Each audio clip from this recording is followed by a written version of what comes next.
Cancelled. Schweezy. Oh, brother, this guy stinks! Mike Bickle, founder of the International House of Prayer, Kansas City, had sexual contact with a second previously unreported Jane Doe victim, according to a report from IHOPKC's highly debated third-party investigation released last night. Bickle also, more likely than not, abused his power, the report stated. The 7-page report by Rosalie McNamara of the Lathrop Group also confirmed that Bickle engaged in inappropriate behavior with a primary Jane Doe, whose story was reported exclusively by the Roy's Report in November.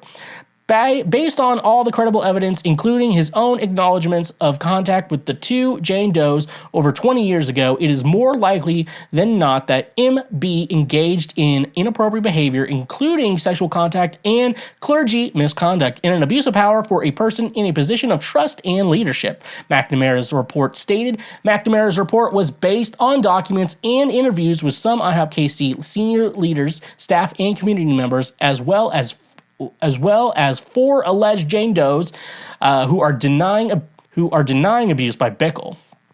However, the primary Jane Doe, her attorney, and an advocate group compromised of former IHOP Kansas City top leaders who have become whistleblowers refused to participate in McNamara's investigation because they doubted its independence.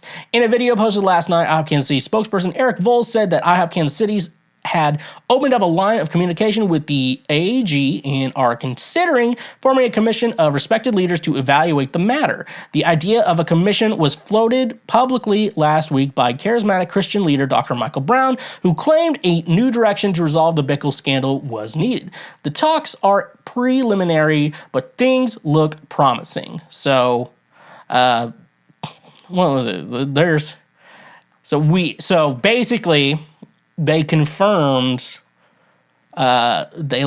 basically confirmed a second Jane Doe's story, all right? So, so it's saying 2 verified. We're not even saying that's all of them. We have 2 verified accounts, obviously, for the most part. And,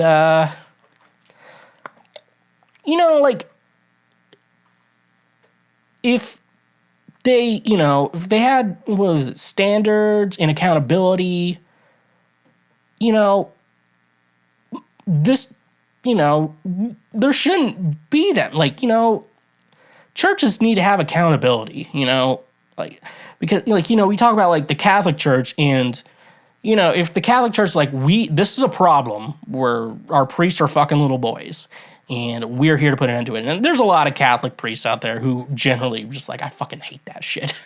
They didn't say it like that, but they're I fucking, God damn it, fucking ruining my career, ruining their job, what they're trying to do good in the world. And, some asshole, some asshole are hello, little boys. Shit like that. But what, the Catholic Church as an organization does, instead of,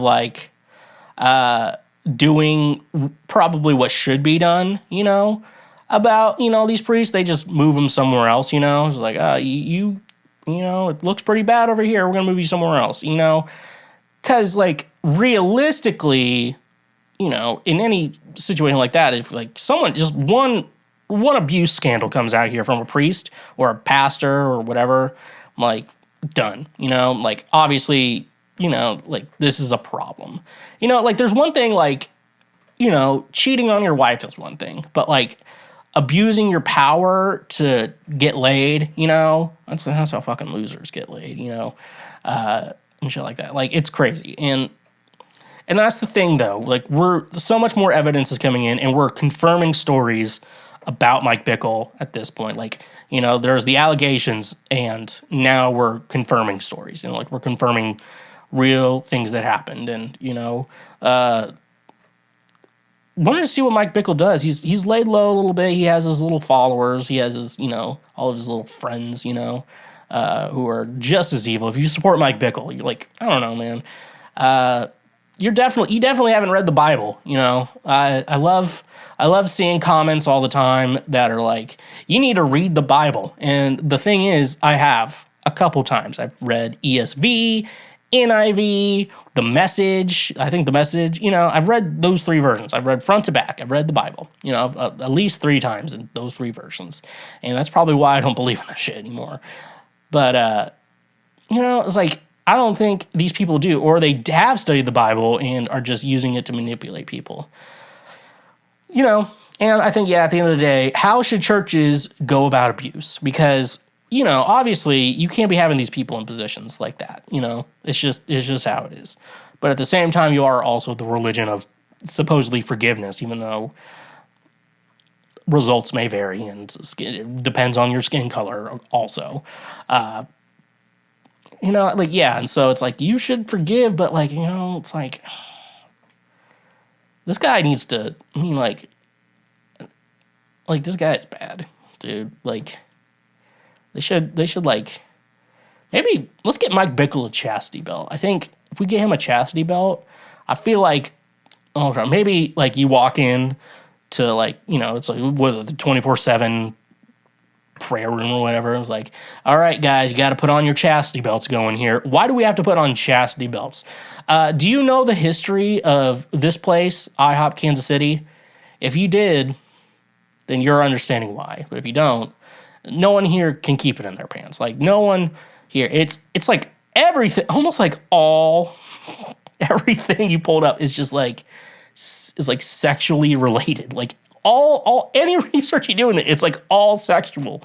It's two dudes are fucking each other, and he's like, I'm gonna kill my wife or whatever. That's a fun story to get into. Really cool. Little murder, a little gay romance. Little fun stuff. That'd be a little fun movie. But anyways, though, Mike Bickle, you are the world. Yeah, I should have found a pitch first before I did that.